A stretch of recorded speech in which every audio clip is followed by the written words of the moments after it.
स्वागत है आपका सरकारी रिजल्टेंट एग्जाम में। मैंने पिछली वीडियो में दोस्तों आपको कंप्यूटर की फर्स्ट जनरेशन के बारे में बताया था। वो थोड़ा हिंदी में थी, कुछ लोग कमेंट कर रहे थे कि थोड़ा इंग्लिश में मतलब बताइएगा तो समझ आएगा। बताने का बोलने का लहजा तो मेरा हिंदी और इंग्लिश दोनों रहेगा। आप हिंदी में भी इसको समझ सकते हैं और इंग्लिश में भी इसको समझ सकते हैं। इंग्लिश में कंप्यूटर को समझना थोड़ा आसान होता है। तो पिछली वीडियो में मैंने कंप्यूटर जनरेशन की जो फर्स्ट जनरेशन थी उसके बारे में डिटेल्ड जानकारी आपको दी थी, तकरीबन आधे घंटे की वो वीडियो थी। तो आइए इस वीडियो में सेकंड जनरेशन ऑफ कंप्यूटर के बारे में डिटेल जानकारी जानते हैं कि क्या मेमोरी यूज की गई, किस तरीके से इसमें लैंग्वेजेस यूज की गई और क्या क्या इसमें नया फर्स्ट जनरेशन के मतलब तुलना में किया गया। तो अगर अभी तक आपने मेरे चैनल को सब्सक्राइब नहीं किया है तो सब्सक्राइब जरूर कर लें और वीडियो को लाइक जरूर कर दें। और अगर आपका कोई क्वेश्चन क्वेरी या फिर कुछ भी आप की कोई एडवाइस है तो आप कमेंट बॉक्स में कमेंट करके मुझे बता सकते हैं। तो चलिए आपको बोर ना करते हुए कंप्यूटर की सेकंड जनरेशन की ओर बढ़ते हैं। तो कंप्यूटर की सेकंड जनरेशन का मैंने ये पहले पिक आपको दिखाई है कि इसमें इस टाइप के होते थे। कंप्यूटर के सेकंड जनरेशन इस प्रकार के होते थे। देख लिया आपने, आपको समझ आ गया तो आगे बढ़ते हैं। Time period of second generation computer is 1959 to 1963। कुछ लोग कई बुक्स या कई जगह पे इसकी इंफॉर्मेशन 1956 से भी है, लेकिन जो मोस्टली इसको माना जाता है 1959 टू 1963 तक माना जाता है। कई जगह इसकी 1965 तक भी है, लेकिन ये टाइम पीरियड मैंने मोस्टली हर जगह से गैदर किया तो ये एक्यूरेट है। तो चलिए आगे बढ़ते हैं कि features of second generation computers क्या है। As you know, vacuum tubes were used in the first generation of computer. जैसा कि आप जानते ही है कि जो पहले पीढ़ी के कंप्यूटर थे उसमें वैक्यूम ट्यूब्स का इस्तेमाल होता था, ठीक है। वो तो but in the second generation of computer transistor were used instead of vacuum tubes. कि जो सेकंड जनरेशन के कंप्यूटर थे उनमें वैक्यूम ट्यूब्स की जगह ट्रांजिस्टर्स का इस्तेमाल किया जाने लगा। तो आइए अब ट्रांजिस्टर के बारे में जान लेते हैं कि ट्रांजिस्टर है क्या, किसने इसके इन्वेंशन की। मैं एक एक पॉइंट को आपको डिटेल में बताता हूं, तभी वीडियो लंबी होती है। What is transistors and how to they work, ठीक है, ये कैसे काम करते हैं। तो आइए सबसे पहले तो आपको एक फोटो दिखा देता हूं ट्रांजिस्टर्स की। ये देखिए, ऐसा एक ट्रांजिस्टर होता था और इसमें मतलब तीन एक ये पिन होते थे। इस टाइप का फोटो आप देख लिया कि ट्रांजिस्टर कैसा होता है। एक आपने डायग्राम एक फोटो देख लिया कि इस टाइप का होता है। तो चलिए इसके बारे में आप जानकारी ले लेते हैं थोड़ी सी ट्रांजिस्टर के बारे में। Transistor is the semi conductor device that is use to amplify और स्विच एनी इलेक्ट्रॉनिक सिग्नल। सिर्फ इतना आपने ध्यान रखना है। ट्रांजिस्टर एक ऐसी अर्धचालक डिवाइस है, सेमीकंडक्टर मतलब अर्धचालक डिवाइस है, जिसका इस्तेमाल जो बिजली के सिग्नल होते थे, इलेक्ट्रॉनिक सिग्नलों को एम्पलीफाई और स्विच करने के लिए किया जाता था। एम्पलीफाई का मतलब क्या होता है? एम्पलीफाई का मतलब बढ़ाना, उसको बढ़ाने के लिए, यानी कि उसको मतलब उसके एम्पलीफाई का मतलब होता है बढ़ाना, और स्विच करना होता है मतलब बदलने के लिए, ठीक है। तो आप समझ गए हैं कि जो ट्रांजिस्टर होता था उसका इस्तेमाल इलेक्ट्रॉनिक सिग्नल्स को बढ़ाने के लिए, जो कम सिग्नल्स होते थे, वीक सिग्नल्स होते थे, कमजोर सिग्नल होते थे, उनको बढ़ाने के लिए और सिग्नल्स को बदलने के लिए किया जाता था। क्लॉकवाइज एंटी क्लॉकवाइज ऐसे इनको बदलने के लिए ट्रांजिस्टर का इस्तेमाल किया जाता था। It is made of semiconductor material. यह अर्धचालक मटेरियल का यानी कि सेमीकंडक्टर मटेरियल का बना होता है। Mostly silicon and germanium are use to make it. Silicon और जर्मेनियम क्या होते हैं? सेमीकंडक्टर मटेरियल होते हैं, ये अर्धचालक मटेरियल होते हैं और इन्हीं का ही इस्तेमाल इसको बनाने के लिए किया जाता था अधिकांश तौर पे। It has 3 terminals. इसमें 3 टर्मिनल्स होते हैं, ऐसे आप देख रहे हैं ये 3 टर्मिनल्स है, 3 terminal which are use to connect it to another circuit. इन टर्मिनल्स को किसी सर्किट बोर्ड में डालकर इसको कनेक्ट किया जाता था। मतलब ये जो टर्मिनल्स है इसमें 3 टर्मिनल्स होते थे जिनको दूसरे सर्किट बोर्ड में जोड़ने के लिए इस्तेमाल किया जाता था। These terminals are called base, collector and emitter, ठीक है। तीनों टर्मिनल्स के नाम होते हैं बेस, कलेक्टर एंड एमीटर। अगर मैं बेस, कलेक्टर, एमीटर, ये बहुत ही हाई लेवल का स्टडी है, इसको करने बैठ गया तो वीडियो भी लंबी हो जाएगी और आपको पल्ले भी कुछ नहीं पड़ेगा। आपके लिए इतना ही जानना काफी है कि एम्पलीफाई और स्विच करने के लिए इसका इस्तेमाल किया जाता था। सिलिकॉन और जर्मेनियम का बना होता था और इसके जो 3 टर्मिनल्स के नाम होते थे बेस, कलेक्टर और एमीटर, ठीक है। अब जानते हैं कि when and who invented the transistor. इसकी खोज किसने और कब की? First German physicist Julius Edgar Lilienfeld appealed for a patent in Canada for field effect transistor, यानी कि FET के लिए कि 1925 में जो पहली बार जूलियस एडगर लेनिनफील्ड ने अपील की थी इसका पेटेंट लेने के लिए कि उसने इसको इजाद किया है, इसने इसका आविष्कार किया है। किसका? Field effect transistor. जो फर्स्ट ट्रांजिस्टर था वो था फील्ड इफेक्ट ट्रांजिस्टर, ये भी ध्यान रहे, ठीक है। 1925 में उसने इसके लिए एप्लीकेशन दायर की थी। But is were not accepted due to lack of evidence, यानी कि सबूतों की कमी की वजह से इसको एक्सेप्ट नहीं किया गया, मंजूरी नहीं मिली। But the transistor that change the electronic world was invented by John Bardeen, Walter Brattain and William Shockley at Bell Labs in 1947। ये पॉइंट ध्यान रखने लायक है कि जिस इलेक्ट्रॉनिक ट्रांजिस्टर ने मतलब इसकी दुनिया को बदल के रख दिया, इलेक्ट्रॉनिक वर्ल्ड, इलेक्ट्रॉनिक दुनिया को बदल के रख दिया, उसकी खोज John Bardeen, Walter Brattain and William Shockley ने बेल लैब्स में 1947 को की थी, 1947 को, जिस टाइम इंडिया आजाद हुआ था। ठीक है, अब चलते हैं मेमोरी की ओर। मेमोरी की बात कर लेते हैं। इसमें magnetic tape and magnetic core memory were used for memory in second generation computers. यानी कि जो मैग्नेटिक टेप आपको पहले बता दिया है मैंने फर्स्ट जनरेशन वाले, अगर आपको ने वो वीडियो नहीं देखी तो जाकर पहले मेरी वो वीडियो देख लीजिए फर्स्ट जनरेशन की, उसमें आपको पता चल जाएगा मैग्नेटिक टेप क्या होती है, कैसे बनती है, किसने इसको बनाया। एंड मैग्नेटिक कोर मेमोरी, इसमें बात करेंगे मैग्नेटिक कोर मेमोरी के बारे में, ये मैंने आपको नहीं बताया है और ये सेकंड जनरेशन में यूज हुआ है। ठीक है, the magnetic core was used as the first memory in the form of RAM और रोम। जो मैग्नेटिक कोर मेमोरी थी वो प्राइमरी मेमोरी के रूप में इसमें इस्तेमाल की जाती थी, जैसे कि रैम और रोम की जाती है। And the magnetic tape was used as the secondary memory, और जो मैग्नेटिक टेप होती थी वो इसकी सेकेंडरी मेमोरी के रूप में इस्तेमाल की जाती थी, किसकी, सेकंड जनरेशन में, ध्यान रहे। What is magnetic core memory? अब मैग्नेटिक टेप मैंने बताया, मैग्नेटिक कोर का बताते हैं कैसी होती है, पहले फोटो देख लीजिएगा कैसी होती है। ये इस टाइप की मैग्नेटिक कोर मेमोरी होती है। ये क्या होता है, चलिए मैं बताता हूँ किस टाइप, किससे बनी होती है और क्या होता है इसकी, इससे।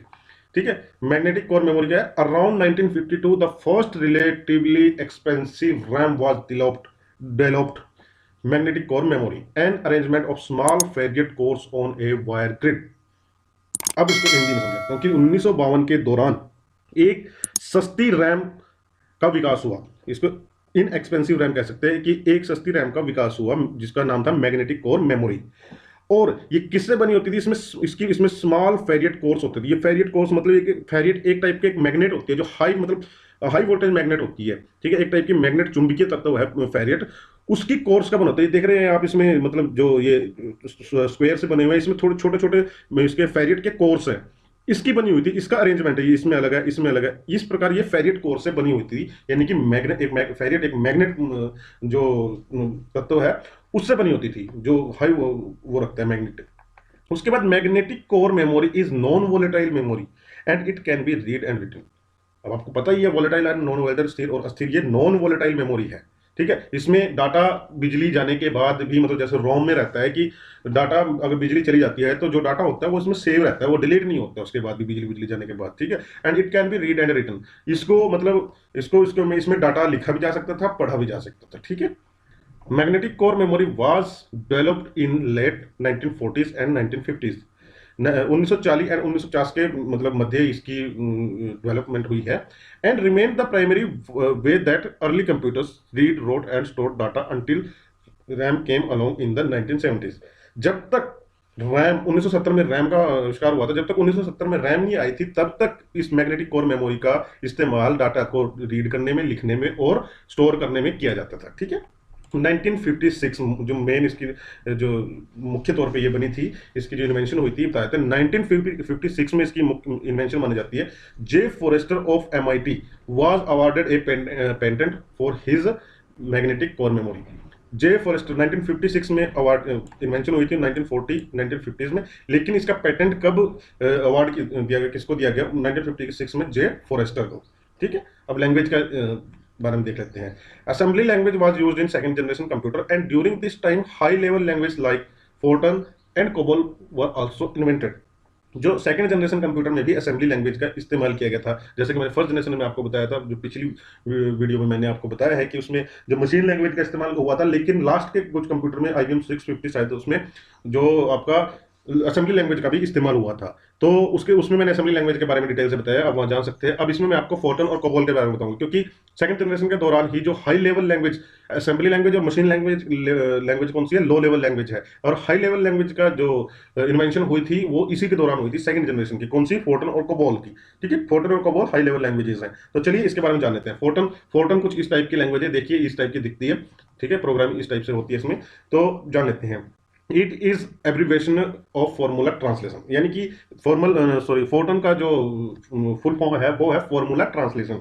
It is considered to be the first high level language which was used by scientist and engineers to easily solve mathematical formulas and in complex scientific calculations.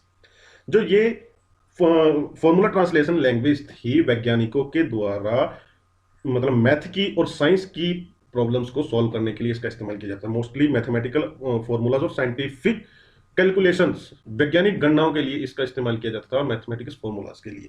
Fortran is programming language based on algebra. जो Fortran थी algebra पर based एक programming language थी। ठीक है, तो अब जान लेते हैं कोबोल के बारे में। कोबोल कुछ इस टाइप से दिखती है, आपने देख लिया।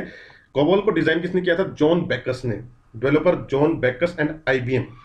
ठीक है, डिजाइन करने वाले जॉन बेकस थे, लेकिन इसके डेवलपर कौन माना जाता है? John Backus and IBM. IBM में ही जॉन बेकस काम करते थे। फर्स्ट अपीयर कब ये देखी गई थी? 1957 को इसका आविष्कार हुआ था। जॉन बेकस एंड आईबीएम ने किया था, ये आप मान सकते हैं। ठीक है, उसके बाद the full form of COBOL is common business oriented language. COBOL की फुल फॉर्म है common business oriented language, and its name suggest it is a high level business oriented programming language which is use to solve business related problems. ये जो हमारी Fortran थी वो scientific और mathematics problems को solve करती थी, और ये जो कोबोल है वो बिजनेस पर्पस के लिए की गई थी। व्यापार बिजनेस पर्पस के लिए इसका इस्तेमाल किया गया था। ठीक है, कमर्शियल यूज के लिए। इन 1959 the COBOL language was developed by conference on data system languages. ठीक है, 1959 में वैसे डेवलपमेंट इसकी बैक और एंड आईबीएम आएंगी। ये डाटा इस पे किस पे ये कोडिंग होती थी? Conference on data system languages के द्वारा इसको डेवलप किया गया। ठीक है, उसके बाद जान लेते हैं some examples of second generation computers. अब इसमें मैंने थोड़ा एक लिखना भूल गया था मैं, इनपुट आउटपुट क्या होता था इसमें। सेकंड जनरेशन में वही इनपुट आउटपुट मेथड यूज होता था जो फर्स्ट जनरेशन में होता था, पंच कार्ड्स का और मैग्नेटिक टेप्स का। ठीक है, ये तरह आप जान लीजिएगा। इसमें कुछ एग्जांपल्स देख लेते हैं। आईबीएम 1620 देखिए इस प्रकार का दिखता था 1620 computer IBM. The IBM 1620 was smaller in size than the first generation computers and was mostly used for scientific work. ठीक है, जो आईबीएम 1620 था फर्स्ट जनरेशन की कंप्यूटर्स की तुलना में साइज में छोटा था, और जो ये था वैज्ञानिक कार्यों के लिए मोस्टली यूज किया जाता था। कौन सा? आईबीएम 1620। ध्यान रहे कि वैज्ञानिक कार्यों के लिए सेकंड जनरेशन में से कौन सा कंप्यूटर यूज किया जाता था? आईबीएम 1620। ये छोटे छोटे पॉइंट्स होते हैं, यही एग्जाम में आ जाते हैं ऐसी चीजें। उसके बाद जान लेते हैं IBM 1401 1401। The IBM 1401 was relatively small to medium in size and used for commercial purpose। ठीक है, जो IBM 1401 था वो फर्स्ट जनरेशन की तुलना में स्मॉल टू मीडियम यानी कि छोटा और मध्यम लेवल का इसका साइज था उसकी तुलना में, एंड कमर्शियल पर्पस के लिए इसका यूज किया जाता था। ठीक है, जान गए आप, कमर्शियल पर्पस के लिए इसका यूज किया जाता था। आप देख सकते हैं फोटो इस प्रकार की दिखती है इसकी कुछ जो IBM 1401 है। उसके बाद जान लेते हैं हम CDS 3600 CDS 3600। ठीक है, CDS 3600 it's size was large and was used for scientific work. ये CDS 3600 भी जो है वैज्ञानिक कार्यों के लिए इस्तेमाल किया जाता था। इस प्रकार की इसकी फोटो अभी इमेज देख सकते हैं, कुछ इस प्रकार के कंप्यूटर होते थे।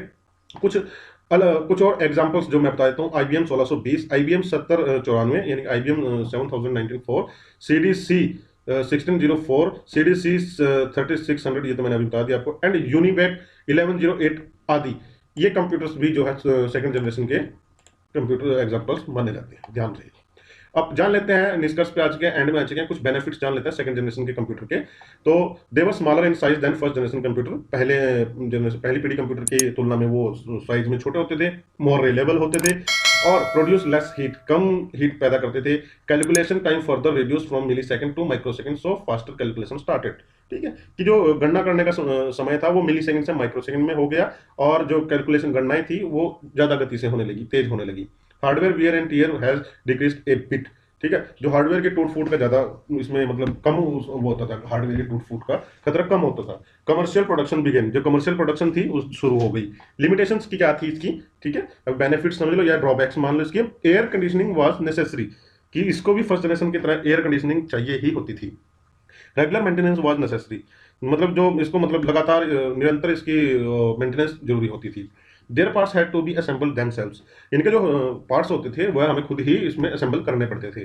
Commercial production was still expensive and complicated, जो कमर्शियल प्रोडक्शन थी स्टार्ट हो चुकी थी, बल वो क्या थी, वो महंगी थी और मतलब एक जटिल थी। ठीक है, तो मेरे ख्याल से सेकंड जनरेशन की हर चीज़ इसमें कंप्लीट हो चुकी है। तो आप इसको देख लीजिएगा, अगर आपको समझ नहीं आए तो वीडियो को आप दोबारा से देख सकते हैं, बट इसमें मैंने ऐसी नॉलेज दी है जो काफ़ी बुक्स में नहीं मिल पाती। तो चलिए इसी के साथ वीडियो को ख़त्म करते हैं, और अगले वीडियो में लेके आएंगे कंप्यूटर की अगली पीढ़ी या कोई और कंप्यूटर से रिलेटेड वीडियो जो JOA के स्टूडेंट्स के लिए बेनिफिटेबल हो। तब तक के लिए धन्यवाद। वीडियो को लाइक करें और चैनल को सब्सक्राइब करें। धन्यवाद।